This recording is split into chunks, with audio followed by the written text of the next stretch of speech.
G'day everyone and welcome back to Things Out on the Podcast, episode 22. I'm your host Ado. I'd like to give out a quick mention to our new sponsor, Good Apples. They edit my videos, so make sure you have a look at them. And on today's episode, I'll be reviewing the Miami Dolphins games against the Pittsburgh Steelers on Monday Night Football. So let's get into it. So, the Miami Dolphins have officially been eliminated for the 2025 NFL season. They lost in this Week 15 matchup against the Pittsburgh Steelers at the Steelers 28-15. And even though the score looks respectable, it was far from it. We just got some garbage time touchdown towards the end of the game. Still was able to stack pad, but for 3 quarters, it was men versus boys out there. We ended up losing 28-15 and on a cold Pittsburgh night. We needed to win this game to keep our slim playoff hopes chances alive. I think we had 1% chance of making the playoffs. Even if we did win our remaining games, I don't think we would have made the playoffs.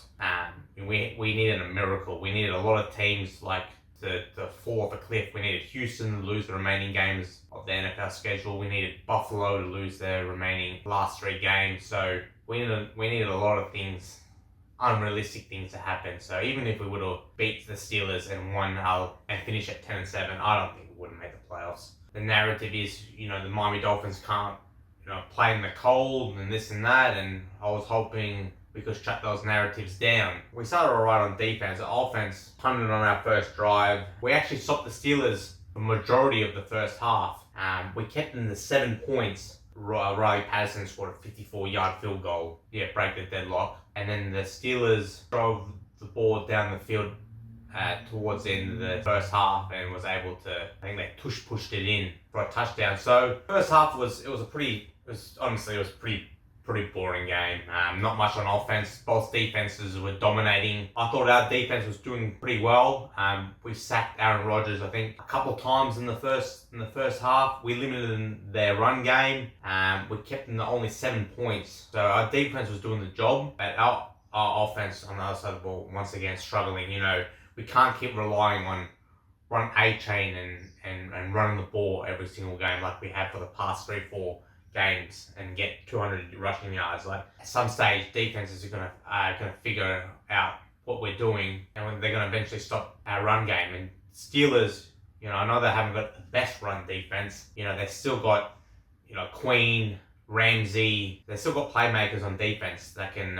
They got a good experienced defense, so it's not the worst defense. But I know they had TJ Watt out. As soon as we weren't able to run the ball, they stopped our running game. And they said, "You're not going to run on us. The only way you're going to beat us tonight is through Tua's arm." And this was the game that we needed Tua to step up, and unfortunately, he failed in a big time game. And so anyway, going back to the game, it was 7-3 to Pittsburgh at halftime. So, I was happy with our defense. Defense was keeping us in the game. But then in the second half, I think the Pittsburgh Steelers scored 2 of their opening drives in the second half. So it stretched the league out to 21-3, and I switched it off after it was 21-3 late into the third quarter. Tua had just been sacked and I had enough. I knew we weren't coming back. My original prediction of this game, I forgot to say in my last video, was 27 Steelers, 17 Dolphins. I had no faith in the Dolphins winning this game.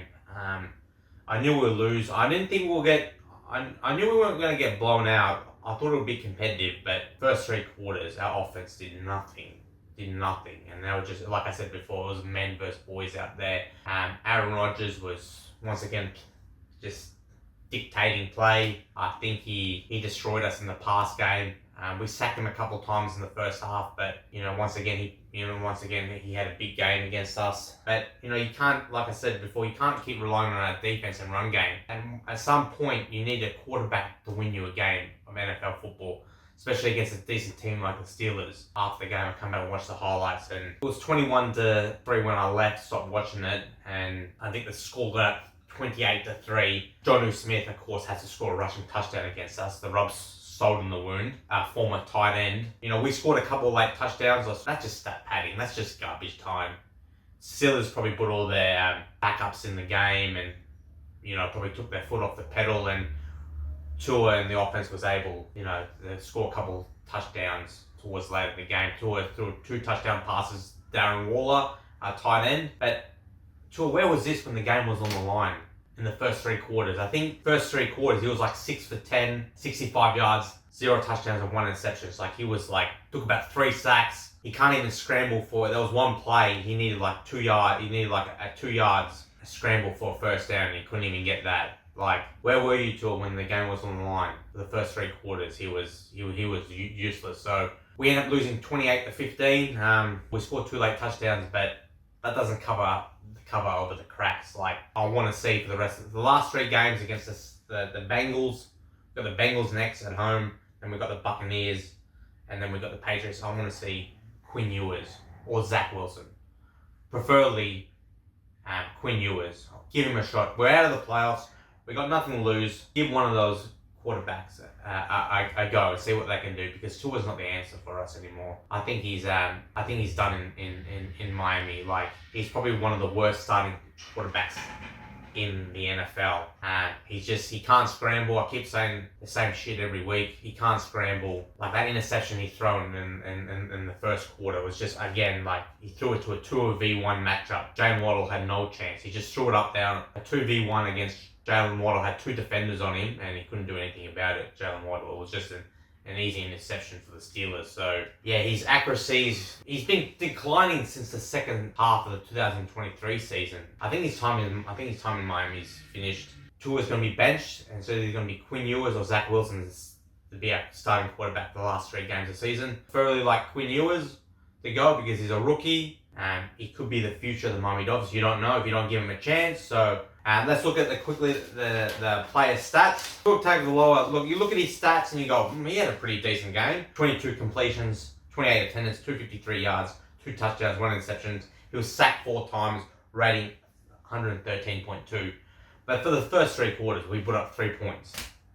Like, he was just, like I said before, he was just useless. When the game was out of reach, that's when he decides to become Tom Brady. But like I said, the Steelers would have taken their foot off the gas in the last quarter, and they probably would have, put their second and third stringers on. So that's why they were just stat padding towards the end of the game when the game was already done. Like, he didn't do anything for the first 3 quarters. So anyway, ration stats. Devon A-Chain was we couldn't run the ball as much as we would like in this game, because we were down for most of the game. So we had to fall away. We had to get away from the runs and start passing it, because we were down early.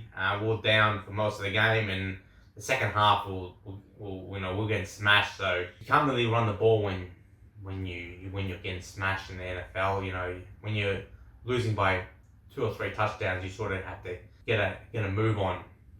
And to get in the game quickly, you got to pass it. And teams not built for, passing. Like I said in my last video, we rely on a running game and a good defense. And once we have to rely on Tua, the game's over. I'm sorry to say that. So Devon A-Chain was 12 carries, 60 yards, 5 yards per carry. Had long of 15. Jay Wright, our backup running back, he had a good game last week against the Jets. He only had 1 carry for 2 yards. And Tua Tagovailoa had that pathetic scramble. I don't know what you call that. 1 carry for 1 yard, and Ollie Gordon, our backup, only had 2 carries for 0 yards. I said in my other video, like, other teams, when they need an inch or 1 yard, they just go for a quarterback sneak or a tush push. We can't do that with Tua, because he's too fragile. He'll probably get injured. I can't remember seeing Tua going for a quarterback sneak ever when we need an inch or a yard. Other teams just go for a quarterback sneak or tush push and they get it. But we can't do that, so that's a disadvantage for us. So it's very frustrating. Receiving stats, A-Chain had 6 receptions, 67 yards, average 11.2, long 24, target 6 times. Darren Waller, our main tight end, had 7 receptions, 66 yards, 9.4 average. He had 2 touchdowns in the last quarter, 20 long, targets 8. So Greg Dolchich, our other tight end, had 2 receptions, 46 yards, averaging 23 yards per catch, 2 targets. Jay Waddle had a quiet game. He only had 2 receptions for 26 yards. He was targeted 4 times. Jay Hill, our other tight end, had 2 receptions, 25 yards, 2 targets. And Washington only had 1 reception, 10 yards, 1 target. Jay Wright, our backup running back, had 1 reception for 9 yards, 1 target. Alec Ingo, our fullback, had 1 reception for 4 yards, 1 target. And Westbrook and Kine he had 0 receptions, 0 yards, and 1 target. Westbrook and Kine, where's he been? He's been so quiet for us this season. We got him off the Tennessee Titans. He's a big, tall receiver, and he hardly gets involved. He hardly ever gets a reception or a catch. So I don't know if that's like part of the, Tua doesn't trust him or he's not really part of our game plan, but he's been so disappointing for us, Westbrook and Kine. Anyway, our defensive stats. T. Dodson, our linebacker, was pretty busy, had 8 tackles, 2 assists. Jordan Brooks had another big game for us, probably our best defensive player of the game. Our linebacker, our leader in defense, he had 7 tackles, 6 assists, 1 sack. Jack Jones, our cornerback, he's having a good season, had 6 tackles, 2 assists. Zach Sealer, started the season quiet, but he's starting to pick up in the second half of the season, starting to get hot. 1 tackle, 1 assist, 1 sack. And Zeke Biggers, a 7th round draft pick, he's really coming along. 1 tackle, 1 assist, and he got himself a sack. Let's look quickly at the team stats. So Steelers had 336 total yards. We had 285 passing yards. They had 201 passing yards. We had 222 passing yards. Rushing yards, they rushed for over 100 yards. They had 135 rushing yards. We only had 63 rushing yards. Yards per play, they were 5.4 yards per play. We were 5.9 yards per play. First downs, they were 22 first downs. We were 16 first downs. Total plays, they had about 14 more plays than us. They had 62 total plays. We had 48. Sacks allowed, we sacked Aaron Rodgers 3 times. Tua got sacked 4 times. Punts, they had 5 punts. We had 4 punts. Penalty yards, they had 4 for 25 penalty yards. We had 6 for 31 yards. Fumbles lost, both teams had 0. Interceptions thrown, Steelers had 0. Tua had that dumb interception where he just threw it up there like a lollipop to a 2v1 matchup, and Jalen Waddle had no chance. Time of possession, they had about 7 more minutes than us, which is a lot. 33 minutes and 33 seconds. We had 26 minutes and 27 seconds. Tackles was pretty even. They had 35 tackles. We had 38 tackles. Field goals, there was 0 from 0. Riley nailed that long 54-yard field goal. I think that's the longest in his career. We were 1 from 1 on field goal attempts. Red zone, there were 3 from 3, and we were 2 from 2. So that wraps up the NFL Week 15 game on Monday Night Football between the Pittsburgh Steelers and the Miami Dolphins. The score was Pittsburgh Steelers 28, Miami Dolphins 15.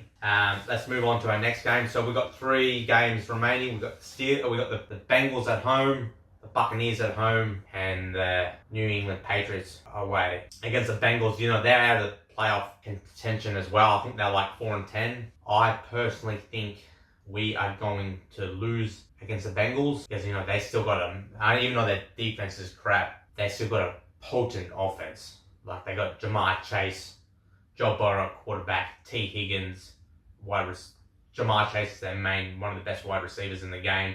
T. Higgins is another good wide receiver, and they got Joe Burrow, who's an elite quarterback. So they got a great offense, and I think they'll put a lot of points up on our defense. Anyway, I hope you enjoyed the show. Thank you for watching. Make sure you like and subscribe and comment and share, and I'll see you next time. And as always, fins up.